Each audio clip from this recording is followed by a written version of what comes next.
All right, friends, this may be my last post of the day. Quick fun update on my surgery. I know I've talked about it a lot. I hurt myself, I want to say it was on the 8th, last Sunday, body surfing. I was at, well, I'll give you the full story. So my wife Michelle and I were running some errands in South County. We were in Laguna Niguel, and I just gotten a boogie board and some Churchill fins, because those are fun. And I had them in the trunk of her car, and we're driving. I said, hey, once we're done, let's go and just go down a PCH, make a right. And the first beach we hit was Aliso Beach in Laguna Niguel. And we pulled in, and it was still fairly early because it wasn't super crowded.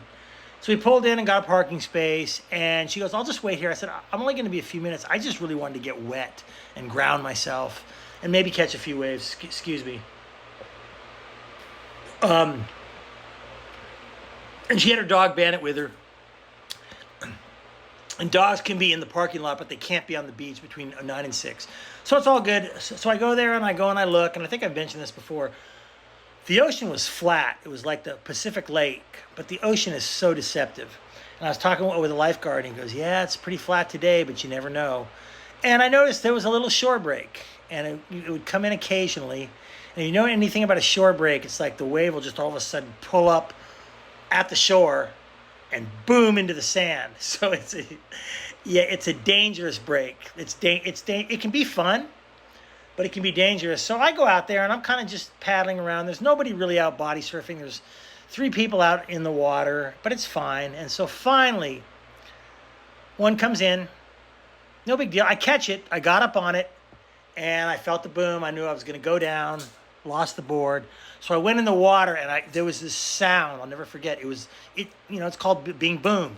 When it smashes on the thing, like 2,000 pounds of water, boom! And I got boomed. I was able to get my right arm out and put it in the ground, but I felt just pain. Like, oh my gosh, I knew I hurt myself. I thought, oh, I've dislocated my shoulder. And it was cool because I wasn't getting ragdolled because I was on the shore. I got rolled up on the beach, but I looked at my arm and it was all twisted. I'm going, oh no. So I shouted to these people, hey, can you help me? Hey, can you help me? And the one girl came and she grabbed my arm. I said, don't grab my arm. Anyway, they kind of pulled me up a little bit. They went and got the lifeguard and the medics, and they took care of me. And they thought, okay, dislocated shoulder. They got me, got Michelle, got to the car. Michelle took me to Hoag Hospital, went to the emergency room, and they took a bunch of x-rays, and they said, yeah, you broke your humerus. You broke your humerus, like, good. Like, you're probably going to have surgery. And I thought, okay, well, whatever. So, long story short, that's what's going on. I'm scheduled for surgery. As it turns out, I'm going to need a full shoulder reversal. And here's my Orangewood Academy tie here. So I went to Orangewood Academy. I think I made a post earlier about being a malcontent. I was class of 79. There were some guys, good friends of mine, class of 80, and I can call them out because they don't care. They're all doctors now, which is kind of the Adventist way. Dr. Gardner Tarlow, Doc T. This is interesting. I was in a Facebook chat, and I told these guys what happened. And Doc T said, David,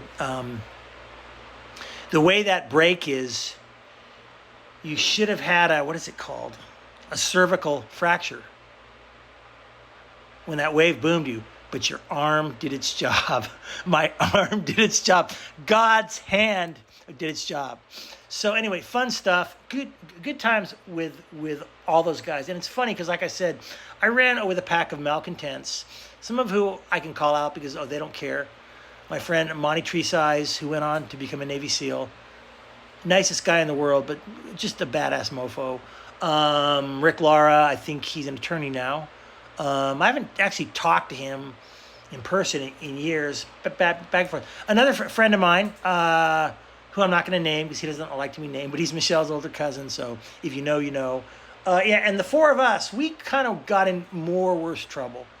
We did some things that were not cool. Whereas guys like Gardner Tarlow, Rob Meckstroff, Brian Fredericks, these guys, they partied a little bit, but they kind of had it under control. They didn't do a bunch of illegal activities that we did. So it's been cool to reconnect with these guys and see each other now. So anyway, that's my story, my body surfing story. And they basically said, so they're going to build me a new shoulder. A shoulder, a reversal is a shoulder, a replacement. They said, you're going to have restrictions. You're not going to be able to lift weight on that right side anymore, more than 20 pounds. I said, I'm okay with that. I mean, I've been lifting weights on and off in my life, but I'm more interested in core cardio and flexibility. I swim a lot, and I go, you'll still be able to swim, you'll still be able to surf. Body surfing, shore breaks, probably not. It's like, yeah, I'm not planning on doing that. But yeah, so that's what's up with my shoulder and my surgery. Yeah, so TikTok is new to me. You got the TikTok bot. So special shout out to Doc T, Dr. Fredericks, Dr. Mexstroth. I haven't seen Fredericks or Mexstroth, but good times. I had such good times in Adventist school, both high school and college, and grade school and junior high. Yeah, but I was definitely a rascally rabbit. Still am. Peace out.